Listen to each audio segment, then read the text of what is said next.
Hello everyone, good morning. मैं Archana Mishra. Dear students, इस video में हम लोग क्लास 11th हिंदी आरोह भाग 1 से कवित्री निर्मला पुत्तुल की बहुत शिक्षाप्रद सुंदर सी रचना आओ मिलकर बचाएं। कवित्री ने इस कविता की रचना संथाली भाषा में की है और हिंदी में उसको रूपांतरित किए हैं अशोक सिंह जी ने। इस कविता के माध्यम से कवित्री ने लोगों से, समाज से पुकार की है, उनका आह्वान किया है कि हमें अपनी भाषा, संस्कृति, सभ्यता को बचाए रखना चाहिए। ये काम हमें मिलकर करना है और सभी लोग मिलकर इस काम को करें। कविता है, अपनी बस्तियों को नंगी होने से, शहर की आबो हवा से बचाएं उसे, बचाएं डूबने से पूरी की पूरी बस्ती को। हडिया में अपने चेहरे पर संथाल परगना की माटी का रंग, भाषा में झारखंडीपन। कवित्री कहती हैं, अपनी बस्तियों को नंगी होने से, शहरों की आबो हवा से बचाएं उसे। कवित्री आदिवासी समाज से संबंध रखती हैं। कवित्री कहती हैं, हमें अपने बस्तियों को, हमें अपने गांव समाज को शहर के आबो हवा से, शहर के माहौल से बचाना होगा। यहाँ पर नंगी होने का कई अर्थ है और कवित्री नहीं चाहती कि जिस तरह शहर का माहौल है, शहर का वातावरण है, शहर का परिवेश है, समाज, गांव उस माहौल में ढले। शहर की छाया भी गांव समाज पर पड़े। कहती हैं, बचाएं डूबने से पूरी की पूरी बस्ती को। हंडिया में हमें शहर के माहौल से अपने गांव समाज को बचाना होगा। इस आपाधापी के भागम भाग माहौल से हमको दूर रखना होगा। नहीं तो अगर हम ऐसा नहीं करेंगे तो हड्डियों का ढेर लग जाएगा। इस भागम भाग माहौल में हड्डियों का ढेर लग जाएगा। हमें अपने चेहरे पर संथाल परगना की माटी का रंग, भाषा में झारखंडीपन। कहती हैं, कवित्री को अपने मातृभूमि से, अपने क्षेत्र से बहुत लगाव है। वो कहती हैं, हमारे चेहरे पर संथाल परगना की मिट्टी का रंग दिखना चाहिए। हमारे चेहरे पर संथाल परगने की मिट्टी का रंग दिखना चाहिए और हमारी भाषा में झारखंडीपन दिखना चाहिए। बनावटी भाषा का हमें प्रयोग नहीं करना चाहिए, हमें बनक्कड़ नहीं बनना चाहिए। ठंडी होती दिनचर्या में जीवन की गर्माहट, मन का हरापन, भोलापन, दिल का अक्खड़पन, जुझारूपन भी। कवित्री कह रही हैं, शहर के इस भागम भाग आपाधापी माहौल के कारण दिनचर्या ठंडी पड़ती जा रही है, काम करने की रफ्तार सुस्त होती जा रही है। जीवन की गर्माहट, उत्साह, जीवन से उत्साह समाप्त हो जा रहा है।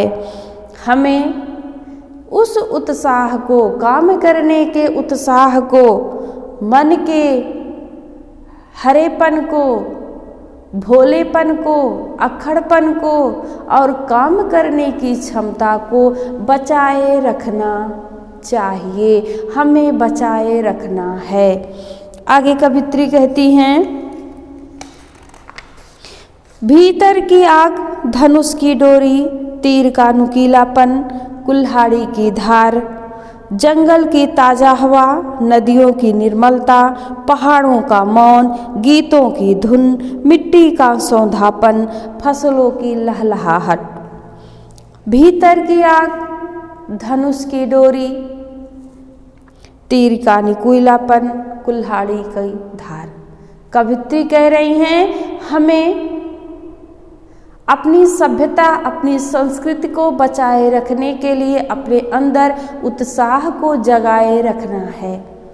और जो हमारे हथियार थे, धनुष डोरी, तीर का नुकीलापन, कुल्हाड़ी की धार, उन सब को हमें बनाए रखना है। ऐसा नहीं है कि इस आधुनिक में हम उसको भूल जाएं। वही हमारे औजार थे, वही हमारे हथियार हैं। आज भी हमको उनको सजाए रखना है। जंगल की ताजा हवा, नदियों की निर्मलता।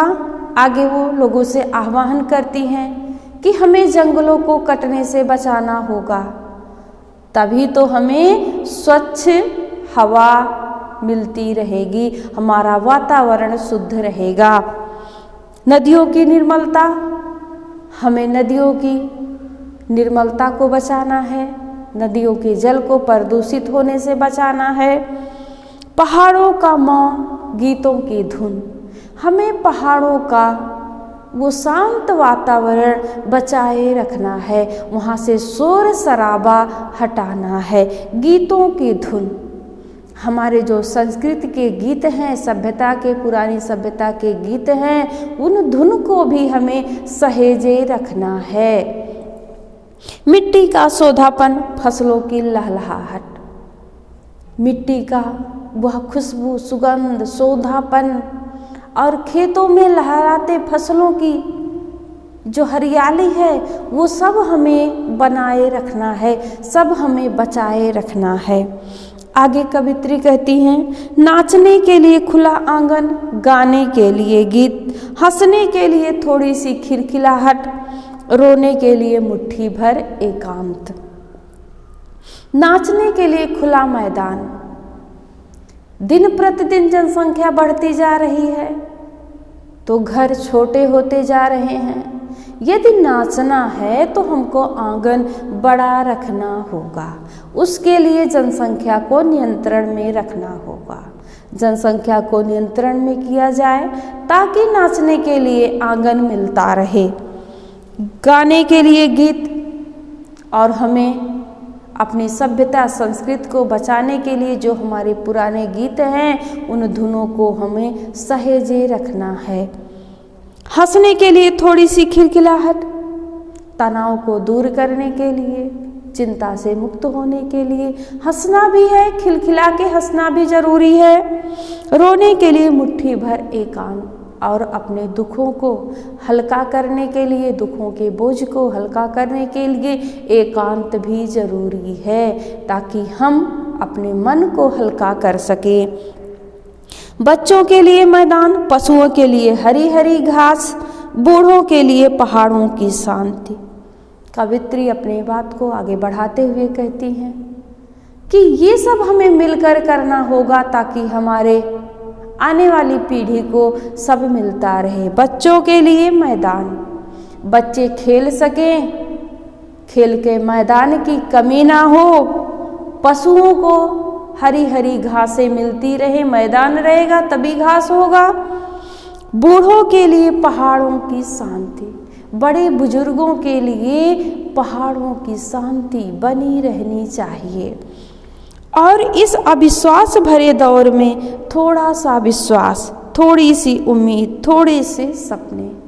कवित्री कहती हैं, इस आधुनिक समय में, वर्तमान समय में, जबकि चारों तरफ अविश्वास का माहौल है, इस अविश्वास भरे माहौल में, अविश्वास भरे वातावरण में हमें थोड़ा सा विश्वास बनाए रखना होगा, थोड़ी सी उम्मीद अपने अंदर सहेजे रखना होगा। और सपने भी हमें बचा कर रखने होंगे। आओ मिलकर बचाएं कि इस दौर में भी बचाने को बहुत कुछ बचा है अब भी हमारे पास। कवित्री अपनी बात को आगे बढ़ाते हुए कहती हैं, इस भागम भाग माहौल में, इस आपाधापी के वातावरण में भी अभी भी हमारे पास बचाने को बहुत कुछ बचा है।